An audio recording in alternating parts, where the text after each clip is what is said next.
ಭದ್ರಾ ಮೇಲ್ದಂಡೆ ಯೋಜನೆಗೆ ಬಜೆಟ್ ಅಲ್ಲಿ 5300 ಕೋಟಿ ಏನೋ ಕೊಡ್ತೀವಿ ಅಂತ ಹೇಳಿದ್ರು. ಅದನ್ನ ಘೋಷಣೆ ಮಾಡಿದ್ದಷ್ಟೇ, ಈವರೆಗೂ ₹1 ಅದ್ರ ಮೇಲೆ ರಿಲೀಸ್ ಮಾಡಿಲ್ಲ. ಬಿಜೆಪಿ ಸರ್ಕಾರ ಇದ್ದಾಗ ಇದನ್ನ ಯಾಕೆ ಪ್ರಶ್ನೆ ಮಾಡ್ಲಿಲ್ಲ ನೀವು? ಒಂದು ಬೊಮ್ಮಾಯಿ ಅವರು ಇದಕ್ಕೆ ಸಂಬಂಧಪಟ್ಟಂತೆ ಉತ್ತರ ಕೊಟ್ಟಿದ್ದಾರೆ. ಅವ್ರು ಹೇಳಿದ್ದಾರೆ, ಬೊಮ್ಮಾಯಿ ಅವರು ನಾನು ಗಮನಿಸಿದ್ದೀನಿ. ಕೇಂದ್ರ ಏನ್ ಕೊಡುತ್ತೆ ಅದಕ್ಕೆ ಈಕ್ವಲೆಂಟ್ ಆಗಿ ಅನುದಾನವನ್ನ ರಾಜ್ಯವು ಬಿಡುಗಡೆ ಮಾಡಬೇಕು. ನೀವು ಬಿಡುಗಡೆ ಎಷ್ಟು ಮಾಡಿದ್ರಿ ಹೇಳ್ರಿ ಅಂತ ಪ್ರಶ್ನೆ ಕೇಳಿದಾಗ ಒಬ್ರು ಉತ್ತರ ಕೊಡ್ಲಿಲ್ಲ. ನಿರುತ್ತರರಾದ್ರು ಕಾಂಗ್ರೆಸ್ಸಿಗರು, ನಿರುತ್ತರರಾದ್ರು. ಘೋಷಣೆ ಆಗಿದ್ದು ನೀವು ಎಷ್ಟು ಬಿಡುಗಡೆ ಮಾಡಿ? ನಮ್ಗೆ ಎಲೆಕ್ಷನ್ ಬಂದ್ಬಿಡ್ತಲ್ಲ. ನಿಮ್ಗೆ ಇವ್ರು ಬಜೆಟ್ ನಲ್ಲಿ ಘೋಷಣೆ ಮಾಡಿದ್ರು, ನಮಗೂ ಎಲೆಕ್ಷನ್ ಬಂತು. ಅದಾದ ನಂತರ ಅಧಿಕಾರಕ್ಕೆ ಬಂದಿದ್ದು ಕಾಂಗ್ರೆಸ್. ನಾವು ಅಧಿಕಾರಕ್ಕೆ ಬರ್ಲಿಲ್ಲ, ಅವರೇ ಕಾಂಗ್ರೆಸ್ ಬಂದಿದ್ದು ಅಧಿಕಾರಕ್ಕೆ. ಒಂದೇನು ಅಂದ್ರೆ ತೆರಿಗೆಯಲ್ಲಿ ಅನ್ಯಾಯ ಆಗಿದೆ ಅನ್ನೋ ಸುಳ್ಳು. ಮತ್ತೆ ಅನ್ಯಾಯ ಮಾಡಿದ್ರೆ ಅದು ಕಾಂಗ್ರೆಸ್ ಮಾಡಿರೋದು. ಅಂಕಿಅಂಶಗಳು ಹೇಳ್ತವೆ, ನಾನ್ ಮಾತಲ್ಲ, ಅಂಕಿಅಂಶಗಳು ಹೇಳ್ತವೆ. ಅನ್ಯಾಯ ಮಾಡಿದ್ರೆ ಕಾಂಗ್ರೆಸ್ ಮಾಡಿರೋದು, ಅನ್ಯಾಯ ಆಗಿದೆ ಅನ್ನೋ ಸುಳ್ಳು. ಮತ್ತೆ ಈ ತೆರಿಗೆ ಪಾಲಿನ ಹಂಚಿಕೆ ಇದೆಯಲ್ಲ, ಅದು ಕಾಂಗ್ರೆಸ್ ಕಾಲದಲ್ಲೇ ನಿರ್ಣಯ ಆಗಿದ್ದು, ಈಗ ನಿರ್ಣಯ ಆಗಿದ್ದಲ್ಲ. ಅದು ಕ್ಯಾರಿ ಫಾರ್ವರ್ಡ್ ಆಗಿದೆ. ಬಹುಶಃ ಮುಂದೆ ಹಣಕಾಸು ಆಯೋಗ, ನೀತಿ ಆಯೋಗ ನಿರ್ಣಯ ಮಾಡಬೇಕಾದ್ರೆ ಹಿಂದೆ ಕಾಂಗ್ರೆಸ್ ಮಾಡಿದಂತ ಅನ್ಯಾಯನ ಸರಿಪಡಿಸ್ಲಿಕ್ಕೆ ಮುಂದೆ ಬರುತ್ತೆ.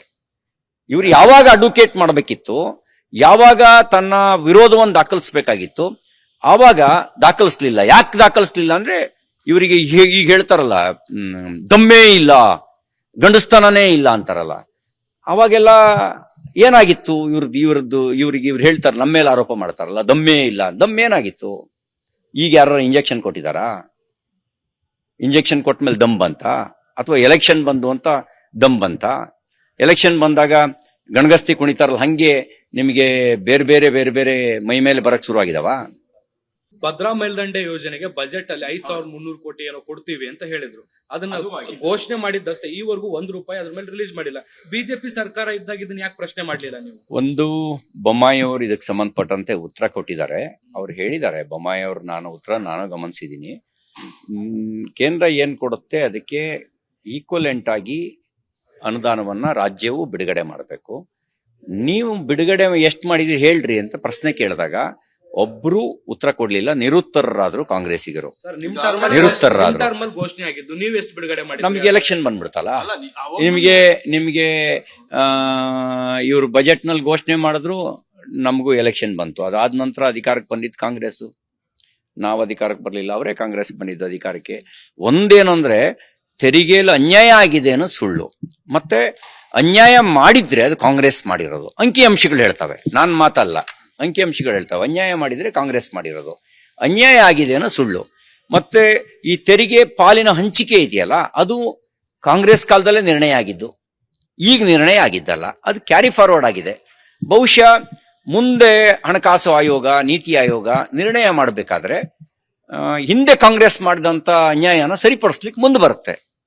ಇವ್ರು ಯಾವಾಗ ಅಡ್ವೊಕೇಟ್ ಮಾಡಬೇಕಿತ್ತು, ಯಾವಾಗ ತನ್ನ ವಿರೋಧವನ್ನು ದಾಖಲಿಸಬೇಕಾಗಿತ್ತು, ಆವಾಗ ದಾಖಲಿಸ್ಲಿಲ್ಲ. ಯಾಕೆ ದಾಖಲಿಸ್ಲಿಲ್ಲ ಅಂದ್ರೆ ಇವರಿಗೆ ಈಗ ಹೇಳ್ತಾರಲ್ಲ, ದಮ್ಮೇ ಇಲ್ಲ, ಗಂಡಸ್ತನನೇ ಇಲ್ಲ ಅಂತಾರಲ್ಲ. ಅವಾಗೆಲ್ಲ ಏನಾಗಿತ್ತು? ಇವ್ರು ಹೇಳ್ತಾರೆ, ನಮ್ಮ ಮೇಲೆ ಆರೋಪ ಮಾಡ್ತಾರಲ್ಲ, ದಮ್ಮೇ ಇಲ್ಲ. ದಮ್ಮೇನಾಗಿತ್ತು? ಈಗ ಯಾರು ಇಂಜೆಕ್ಷನ್ ಕೊಟ್ಟಿದಾರಾ? ಇಂಜೆಕ್ಷನ್ ಕೊಟ್ಟ ಮೇಲೆ ದಮ್ ಬಂತ? ಅಥವಾ ಎಲೆಕ್ಷನ್ ಬಂದು ಅಂತ ದಮ್ ಬಂತ? ಎಲೆಕ್ಷನ್ ಬಂದಾಗ ಗಣಗಸ್ತಿ ಕುಣಿತಾರಲ್ಲ, ಹಂಗೆ ನಿಮಗೆ ಬೇರೆ ಬೇರೆ ಮೈ ಮೇಲೆ ಬರಕ್ ಶುರು ಆಗಿದಾವ? ಅನುಕ್ಷಣದ ಸುದ್ದಿಗಳಿಗಾಗಿ ವಿಸ್ತಾರ ನ್ಯೂಸ್ ಯೂಟ್ಯೂಬ್ ಚಾನೆಲ್ ಸಬ್ಸ್ಕ್ರೈಬ್ ಮಾಡಿ. ಹೊಸ ಸುದ್ದಿಗಳ ನೋಟಿಫಿಕೇಶನ್ಗಾಗಿ ಬೆಲ್ ಐಕಾನ್ ಕ್ಲಿಕ್ ಮಾಡಿ. ಲೇಟೆಸ್ಟ್ ಅಪ್ಡೇಟ್ಸ್ಗಾಗಿ www.vistaranews.com ವೆಬ್ಸೈಟ್ಗೆ ವಿಸಿಟ್ ಮಾಡಿ. ಅಂಗೈಯಲ್ಲೇ ಜಗತ್ತಿನ ಸುದ್ದಿ ತಿಳಿಯಲು ವಿಸ್ತಾರ ನ್ಯೂಸ್ ಕನ್ನಡ ಆಪ್ ಡೌನ್ಲೋಡ್ ಮಾಡಿ.